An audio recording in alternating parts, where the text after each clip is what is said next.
Saatnya Anda dengar dan bicara di Pro 1 RRI Merauke, kanal informasi dan inspirasi.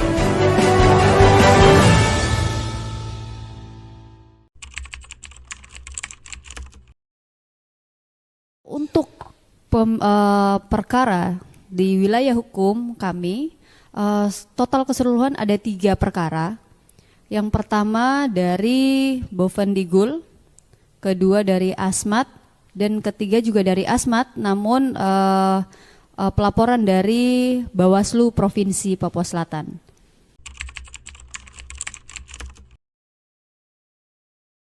Untuk statusnya 3 perkara ini sudah kami eksekusi. Kebetulan boleh saya ceritakan dari Bovendigul kemarin perkara atas nama Firmansyah telah kami eksekusi, bahwa terpidana ini dijatuhi hukuman percobaan sehingga kami eksekusinya ke Balai Pemasyarakatan karena terpidana ini wajib melapor selama pemidanan yang dijatuhkan, yaitu selama 10 bulan. Ya. Yang kedua dari Asmat, itu pelaporan dari Bawaslu Kabupaten. Kami juga sudah melakukan eksekusi pada Lapas kelas 2B Merauke karena dijatuhi pidana 10 bulan. Seperti itu. Dan yang ketiga, perkara yang dilaporkan dari Bawaslu Provinsi Papua Selatan, yakni atas nama Michael Kristakanyuai dan juga Juwita Iriani, sudah putus juga dan kami sudah eksekusi badan. Namun ada satu atas nama Juwita masih sementara menunggu untuk pembayaran denda sebesar 1 juta rupiah dan diakomodir pada hari ini akan dilaksanakan. Kalau yang untuk terkait 10 bulan ini, si terpidana ini melakukan perobekan surat suara yang mana itu merugikan bagi pemilih, calon pemilih untuk akhirnya kehilangan suara pada saat itu, sehingga akhirnya dia dijatuhi 10 bulan.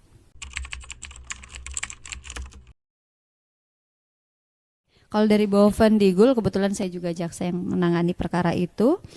Perkara Firmansyah ini terkait perbuatan yang menyebabkan suara seorang pemilih menjadi tidak bernilai dan menyebabkan peserta pemilu tertentu mendapat tambahan suara atau perolehan suara peserta pemilu menjadi berkurang. Nah, jadi si Firmansyah ini dia selaku ketua KPPS, yang mana pada saat itu, pada saat pemilihan umum dia mengarahkan salah satu pemilih untuk memilih seseorang.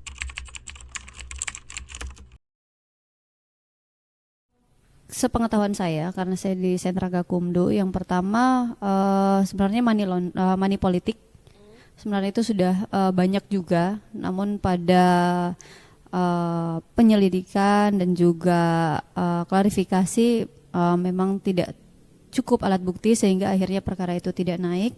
Selanjutnya yang tadi ada pengurangan dan menambah suara serta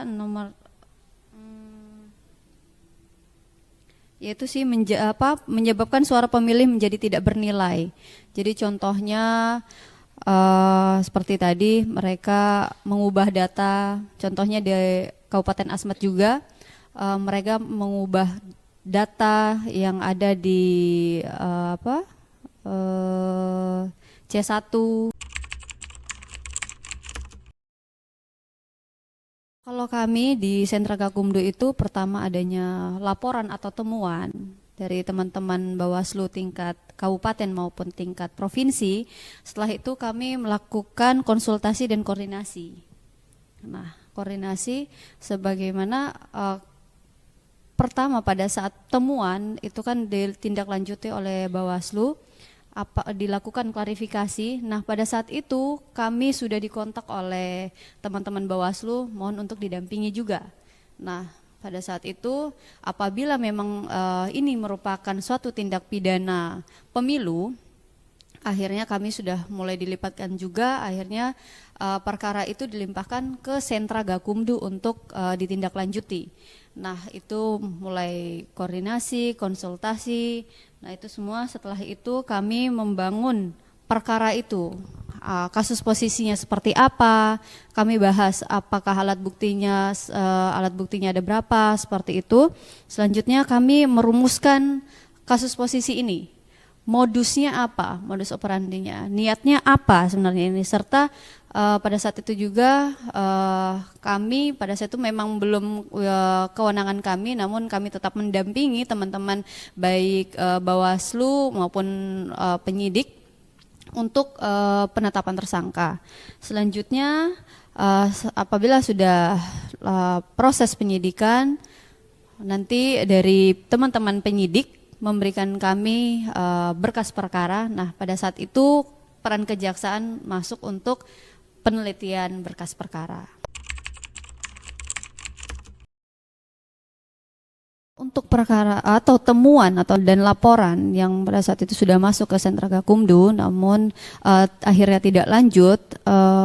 Pertama, alasan yang mendasar tentunya kurangnya alat bukti, tidak mencukupi 2 alat bukti, dan juga biasanya masyarakat ini melapor, namun mereka kurang paham apakah ini sebuah pelanggaran atau ini sebuah tindak pidana pemilihan, seperti itu. Jadi pada saat pelaporan kami selaku Sentra Gakumdu harus memilah, benar-benar sangat memilah, oh ini merupakan pelanggaran atau suatu tindak pidana pemilihan umum, seperti itu.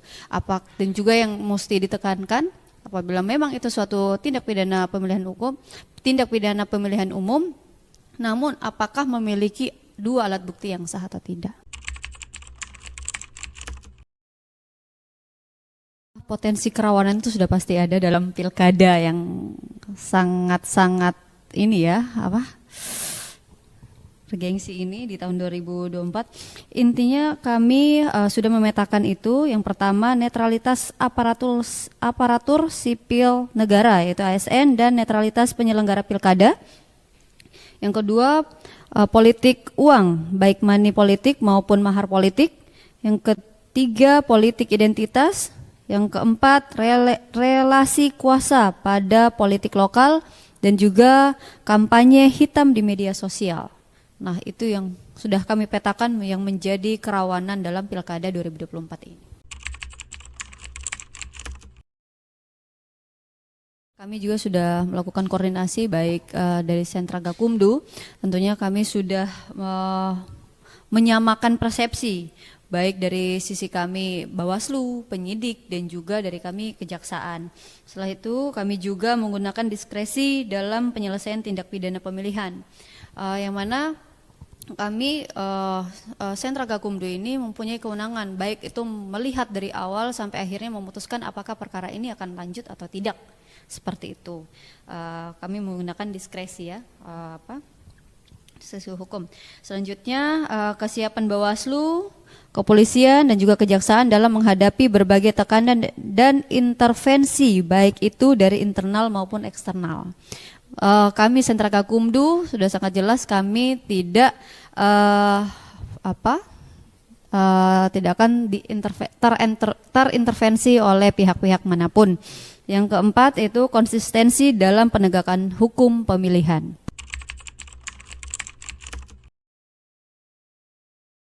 Demikian dari hal-hal yang sudah tadi saya jelaskan.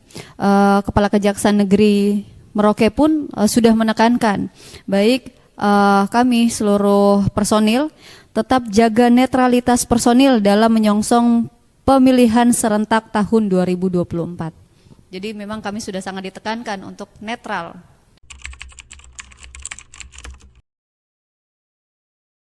Yang pertama dari tahapan-tahapan ini kan sangat banyak, dan setiap tahapan pasti punya aturan baik terkait tindak pidananya. Yang pertama di tahapan pemutakhiran data pemilihan dan daftar pemilih, di situ sudah ada pasal 4 88, pasal 511 dan pasal 54 terkait adanya memberikan keterangan yang tidak benar mengenai diri sendiri dan orang lain, menghalangi orang dengan kekerasan atau ancaman pada saat pendaftaran pemilih, dan juga memalsukan data dan daftar pemilih.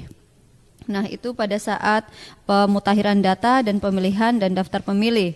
Selanjutnya dalam pasal itu untuk subjek setiap orang dan juga untuk subjek penyelenggara pemilu di pasal 489, pasal 511, pasal 513, pasal 545 dan pasal 546 yang mana terkait anggota PPS ataupun PPLN yang tidak mengumumkan atau memperbaiki DPS, tidak menindaklanjuti temuan Bawaslu dalam pemutakhiran data, tidak memberikan salinan DPT kepada parpol peserta pemilu, mengurangi atau menambah daftar pemilih, dan juga membuat keputusan atau melakukan tindakan yang menguntungkan atau merugikan. Selanjutnya, pada tahapan kampanye pun ada pasal yang mengatur terkait itu. Yang pertama untuk subjek setiap orang. Yang pertama di pasal 491 sampai dengan pasal 548 yang mana mengacaukan, menghalangi atau mengganggu jalannya kampanye, kampanye di luar jadwal, memberikan keterangan tidak benar dalam laporan dana kampanye, memberikan dana kampanyenya melebihi batas, memberikan sumbangan dana kampanye melebihi batas, dan juga menggunakan anggaran Pemda atau BUMD untuk disumbangkan ke pelaksanaan pemilu. Selanjutnya masih di tahapan kampanye, ini untuk penyelenggara pemilu yang tadi saya jelaskan untuk setiap orang, subjek setiap orang. Nah, ini untuk subjek penyelenggara pemilunya. Nah, di sini juga ada pasal yang mengatur di pasal 524 yang mana perbuatan melakukan tindak pidana pemilu dalam pelaksanaan kampanye pemilu karena kelalaiannya melakukan tindak pidana pemilu dalam pelaksanaan kampanye. Selanjutnya untuk subjek pejabat ASN, kepala desa. Nah, itu di pasal 494 dan pasal 522 yang mana berbunyi perbuatan setiap aparatur sipil negara, anggota Tentara Nasional Indonesia dan Kepolisian Republik Indonesia, kepala desa, perangkat desa, dan atau anggota Badan Permusyawaratan Desa yang melanggar larangan sebagaimana dimaksud dalam pasal 280 ayat 3. Dan juga ikut serta dalam kegiatan kampanye. Nah, itu juga diatur dalam tahapan kampanye. Selanjutnya masih ada juga untuk subjek peserta pemilu, tim kampanye, pelaksana kampanye itu diatur dalam pasal 493, 495 sampai dengan 528 yang mana untuk peserta kampanye, tim kampanye maupun pelaksana kampanye dilarang untuk mengikut sertakan pejabat negara dalam kegiatan kampanye. Kedua, sengaja mengakibatkan terganggunya pelaksanaan kampanye, mengakibatkan terganggunya pelaksanaan kampanye, memberikan keterangan tidak benar mengenai dana kampanye, menjanjikan atau memberikan uang dan materi lainnya. Selanjutnya, menerima sumbangan dana kampanye pemilu dari pihak asing. Itu juga diatur di dalam tahap kampanye, baik peserta pemilu, ya, tim kampanye maupun pelaksana kampanye. Dan juga masih ada juga pada tahapan kampanye untuk pejabat ASN dilarang membuat keputusan atau melakukan tindakan yang menguntungkan. Sehingga akhirnya kita harus netral ya untuk melihat ini ya. Selanjutnya pada pasal 547 membuat keputusan atau melakukan tindakan yang menguntungkan atau merugikan. Pada tahapan selanjutnya pada tahapan masa tenang diatur juga baik untuk subjek setiap orangnya dalam pasal 509, 529 dan 530. Yang pertama, perbuatan mengumumkan hasil survei atau jajak pendapat pada masa tenang. Perusahaan yang sengaja mencetak surat suara melebihi yang ditetapkan. Perusahaan tidak menjaga kerahasiaan, keamanan dan keutuhan surat suara. Dan selanjutnya untuk subjek penyelenggara pemilu pada pasal 514 mencetak surat suara melebihi jumlah yang ditetapkan. Selanjutnya pada tahapan pemungutan dan penghitungan suara, nah itu juga ada beberapa pasal. Yang pertama pasal 531, 532, 533, 534 yang pada pokoknya perbuatannya itu dilarang untuk menggunakan kekerasan atau menghalangi seseorang untuk melakukan hak untuk memilih atau menimbulkan gangguan ketertiban, menyebabkan surat suara menjadi tidak bernilai. Contohnya yang seperti perkara yang di Asma tadi, dia merobek, nah itu disangkakan dengan pasal itu menyebabkan surat suara menjadi tidak bernilai. Selanjutnya di pasal 533 mengaku dirinya sebagai orang lain atau memberikan suaranya lebih dari satu. Nah, ini juga sering ditemukan. Selanjutnya sengaja merusak atau menghilangkan hasil pemungutan suara yang sudah disegel, mengubah, merusak atau menghilangkan berita acara dan penghitungan suara. Selanjutnya merusak, mengganggu atau mendistorsi sistem penghitungan surat suara hasil pemilu. Selanjutnya pelaksanaan kegiatan penghitungan cepat yang tidak memberitahukan bahwa bukan merupakan hasil resmi KPU. Pelaksanaan kegiatan perhitungan cepat yang menggunakan sebelum 2 jam setelah selesainya pemungutan suara di WIB.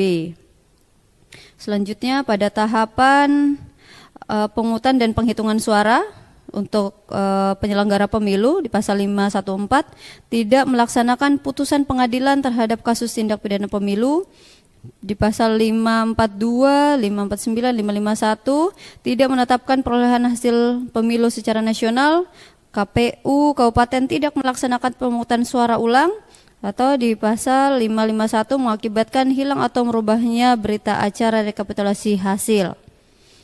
Selanjutnya ada juga untuk pengawas pemilu dalam tahapan pemungutan dan penghitungan suara itu juga diatur dalam pasal 509 dan 543 yang mana perbuatan tidak mengawasi penyerahan kotak suara tersegel dari PPS kepada PPK, tidak mengawasi penyerahan kotak suara tersegel dari PPK kepada KPU, dan juga perbuatan sengaja tidak menindaklanjuti temuan atau laporan pelanggaran pemilu.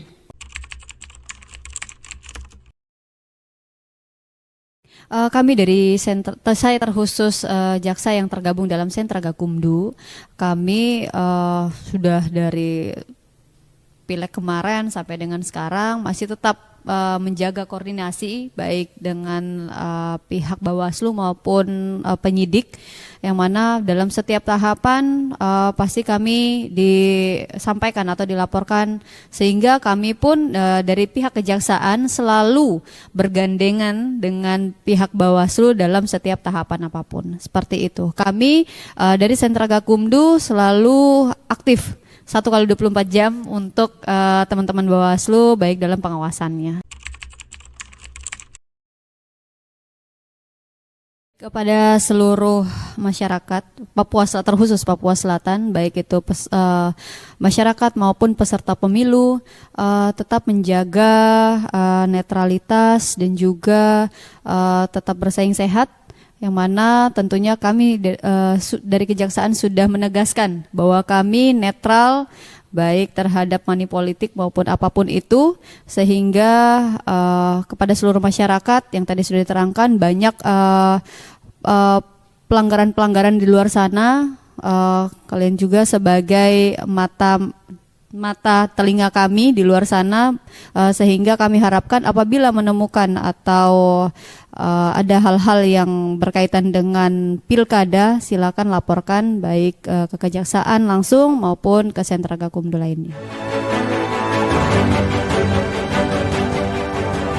Terima kasih atas partisipasi Anda bersama Pro 1 RRI Merauke.